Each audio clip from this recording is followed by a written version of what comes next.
Mon père, j'ai vu qu'il avait toute cette partie arrachée, des dents par terre, une flaque de sang.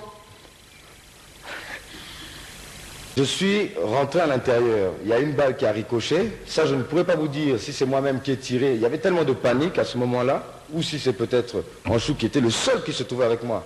À ce moment, il n'y avait personne d'autre, à mes yeux, ce que j'ai vu moi.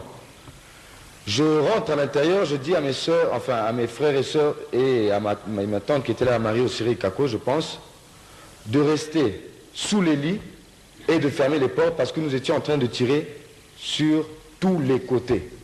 Moi, je pensais à une attaque. Personnellement, je pensais à une attaque.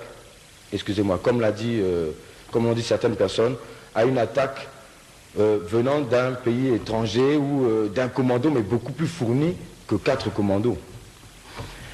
Alors, je reviens sur les lieux je demande à ce moment-là à Anchou.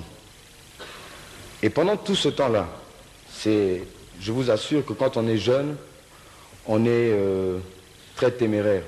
Pendant que je tirais, je croyais que papa était barricadé dans sa maison et en sécurité. Et moi, je pensais à quoi? Puisqu'il était très fâché que je sois sorti de l'école des cadets. Il me faisait la tête et avait promis qu'il me ferait un cadeau pour le 19 mars, puisqu'on devait fêter et son anniversaire et le mien en même temps. Moi, je pensais pendant tout ce temps-là à ma moto. Je voulais une moto. Alors, je tirais en me disant qu'il va être très fier de moi. Je ne suis plus à l'école de cadet, mais il comprendra que je suis un homme. Et je pensais à m'acheter une moto. Je demande à Anchou à ce moment-là, mais où est papa? Il va me dire, il est là-bas. Je dis, mais là-bas où? Là-bas, là-bas.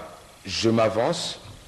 Comme il y avait un perron qui barrait donc le corps de papa, c'est à ce moment-là où je verrai le corps de mon père couché. À partir de ce moment, je tirais toujours partout et je criais que papa, pour moi personnellement je me disais qu'il était mort, je criais papa est mort, je courais vers lui. Je vois ma belle-mère au-dessus, maman Céline, qui me dira mais Marie, qu'est-ce qui se passe, qu'est-ce que tu fais? Je dis mais papa est mort, tu ne vois pas que papa est mort. Et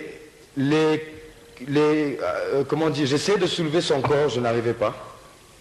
Et j'ai bien dit, pour le médecin qui est venu m'interpeller ici, à la conférence nationale, je ne sais pas ce qu'il a voulu insinuer. Tout ce que je peux dire, s'il avait quelque chose à dire, s'il aimait vraiment